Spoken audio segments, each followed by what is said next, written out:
박근혜 대통령의 탄핵심판 대리인단이 헌법재판소에 제출한 세월호 7시간의 행적이 공개됐습니다. 대리인단의 답변서에는 참사 당일 박 대통령의 지시사항 등이 시간대별로 열거되는데 헌재는 내용이 요구에 못 미친다며 보완하라고 지적했습니다. 서형석 기자입니다.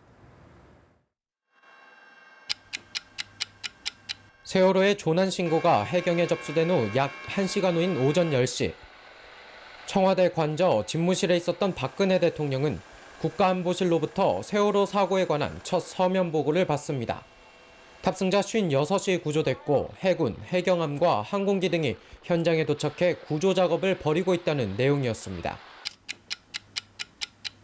15분 뒤 박 대통령은 김장수 국가안보실장에게 전화해 철저한 구조를 지시합니다. 10시 반엔 해경청장과 통화하며 특공대를 투입해 인원 구조에 최선을 다할 것을 재차 강조합니다. 당시엔 이미 배가 기울어 승객의 탈출이 불가능한 상황이었지만 그때까지 이 같은 내용은 박 대통령에게 보고되지 않았습니다. 오후 1시 7분에는 탑승자 370명이 구조됐다는 보고서를 받았는데 이후 잘못된 사실로 확인됐고 2시 11분 박 대통령은 국가안보실장에게 전화해 정확한 구조 상황을 확인하도록 합니다. 중앙재난대책본부 방문을 지시한 것은 오후 3시. 그러나 경호 준비 등으로 실제 방문은 5시 15분에 이뤄지고 그 사이 미용 담당자의 머리 손질이 약 20분간 진행됩니다. 박 대통령의 대리인단은 이 같은 내용의 답변서를 헌재에 제출했는데 헌재는 이에 관해 난색을 보였습니다. 보고 지시에 관한 내용만 있을 뿐 박 대통령의 구체적인 행적은 나와 있지 않다는 겁니다. 헌재는 박 대통령의 통화 기록과 사고 소식을 처음 알게 된 때가 정확히 언제였는지도 제출하라고 지적했습니다. 이에 대해 박 대통령의 대리인단은 답변서를 보완하겠다는 뜻을 밝혔습니다. 연합뉴스TV 서영석입니다. 대통령 탄핵심판 3차 변론일에 핵심 증인이 모두 불출석했습니다. 탄핵소추안 접수 한 달이 넘도록 제대로 된 증인신문이 이루어지지 못하고 있는 건데요. 네, 헌재도 좌시하지 않겠다는 강경 입장입니다. 오예진 기자가 헌재의 대응과 앞으로의 일정을 정리해봤습니다. 3차 변론의 첫 번째 불출석 의사를 밝힌 사람은 국정농단 사태의 몸통이라 불리는 최순실 씨입니다. 출석 예정일을 하루 앞두고 본인과 딸의 특검 수사와 재판 준비를 이유로 들며 불응했지만 정작 특검 소환을 거부할 땐 헌재 핑계를 대는 꼼수를 부렸습니다. 이어 정호성 전 비서관과 안종범 전 수석도 약속이라도 한 듯 차례로 재판을 이유로 들며 소환을 거부했습니다. 이 때문에 오전 10시, 오후 2시, 4시 세 차례에 걸쳐 증인신문을 하려던 헌재는 오전 변론을 30분 만에 끝냈고 2시에 속개한 변론도 30분 만에 종료했습니다. 헌재는 일단 새 증인의 요구를 수용해 최 씨와 안 전 수석을 16일, 정 전 비서관을 19일에 다시 부르기로 했습니다. 박한철 소장은 세 사람이 이때에도 소환에 응하지 않는다면 강제구인 절차에 들어가겠다고 경고했습니다.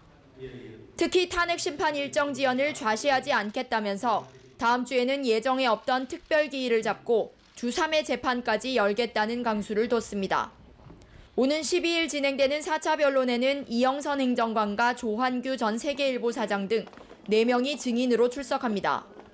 헌재는 다음 주에는 변론을 총 3차례 열어 16일 최순실 씨와 안종범 전 수석을, 다음 날에는 유진용 전 문체부 장관, 이승철 전 경련 부회장, 고용태 전 더블루K 이사를 신문합니다.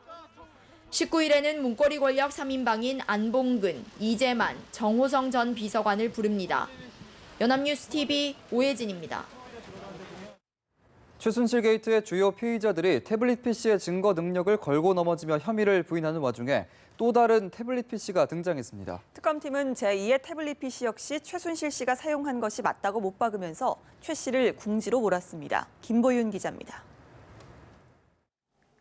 새로 등장한 태블릿 PC는 기존에 검찰이 JTBC로부터 넘겨받아 최순실 씨가 사용했다고 결론 내린 태블릿 PC와는 전혀 다른 겁니다. 특검팀은 제2의 태블릿 PC에 대해서도 검찰과 같은 결론을 내렸습니다. 태블릿 사용 이메일 계정, 태블릿 사용자 이름 정보 및 연락처 등록 정보 등을 고려할 때 위 태블릿 PC는 최순실 소유라고 확인되었습니다. 해당 태블릿 PC는 최 씨가 2015년 7월부터 11월 사이에 사용한 것으로 전해졌습니다. 특검 관계자는 태블릿 PC 안에서 다수의 이메일이 발견됐는데 최 씨가 삼성으로부터 거액의 후원금을 받은 것과 관련한 내용이 포함돼 있다고 밝혔습니다. 또 일부 이메일은 최 씨의 또 다른 범죄 혐의와도 관련돼 있다고 덧붙였습니다.